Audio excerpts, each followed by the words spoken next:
tim sampai dengan 2029. Jadi di level provinsi, Rudi jadi gubernur, Hasanuddin jadi ketua DPRD. Di kota yang penting seperti Balikpapan, Rahmat Masud. Di level nasional, istrinya Syarifah Masud, DPR RI.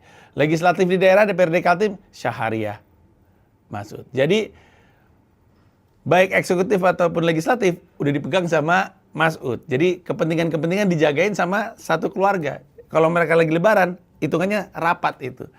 Nah, ini kan jadi bahaya. Kenapa? Karena salah satu alasan kenapa dipecah antara legislatif, eksekutif, yudikatif adalah justru supaya kekuatannya itu dipisah. Justru supaya nggak semuanya jadi satu dan melakukan keputusan-keputusan yang tidak bijak dan tidak baik dan cenderung korup.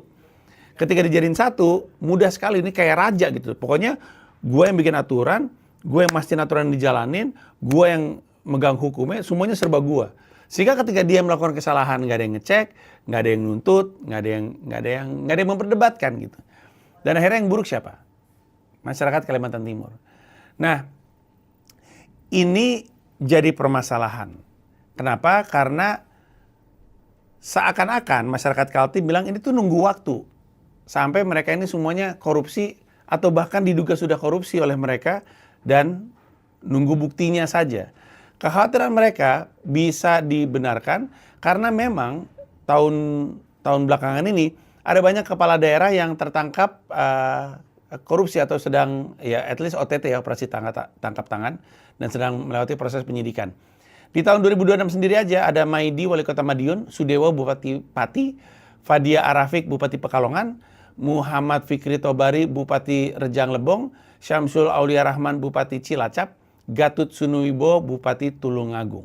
Ini biasanya terkait suap proyek, pengadaan barang atau jasa, dan penyalahgunaan jabatan. Di tahun 2025 ada OTT Abdul Aziz Bupati Kolaka Timur, Abdul Wahid Gubernur Riau, Sugiri Sancoko Bupati Ponorogo, Ardito Wijaya Bupati Lampung Tengah, Ade Kuswara Kunang Bupati Bekasi, dengan modus umum fee proyek 8-20%, pemerasan birokrasi dan gratifikasi jabatan. Di tahun 2024, ini 2026, 2025, 2024 ya.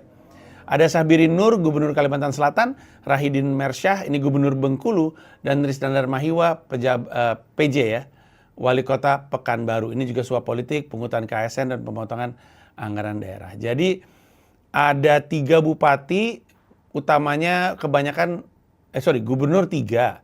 Mayoritasnya bupati, beberapa ada wali kota. Nah, gimana caranya kita satu Indonesia menyelesaikan masalah ini? Kita harus terlebih dahulu menyadari letak kesalahannya di mana, dan untuk itu gue pengen ngasih lihat video yang satu ini. OTT itu kan kepala daerah kebanyakan pemerasan Pak kepada OPD namanya. Jawaban saya cuma satu aja, yang milih siapa? Udah gitu aja. Yang milih siapa? Rakyat. Dan rakyat, ya kan? Artinya apa? Apakah ini mungkin ada hubungannya dengan kaitan dengan mekanisme rekrutmen pilkada langsung yang ternyata nggak menjamin ada pemimpin yang menghasil pemimpin yang bagus, ada pemimpin yang bagus, ada juga yang begini. Nah kemudian yang kedua ya masalah itu kesejahteraan, moral hazard, ya, integritas dan lain-lain gitu. Tapi saya berpikir tidak hanya melihat case-nya saja.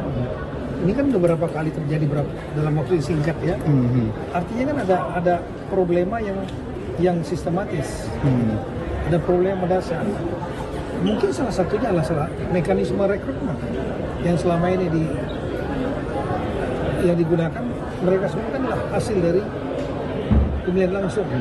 Tidak pilkada. Dan langsung di satu sisi ada yang baik, ada positifnya, tapi ada juga negatifnya. Di antaranya biaya politik yang mahal dan tidak menjamin yang terpilih ternyata orang yang baik. Kira-kira gitu. Sudah itu aja. Oke. Tapi kalau soal Pak Tito Karnavian bilang salahnya adalah salah pemilih. Yang milih siapa? Rakyat. Dan pernyataan ini menarik sekali karena kalau kita cuma ngelihat pernyataannya aja, gue setuju.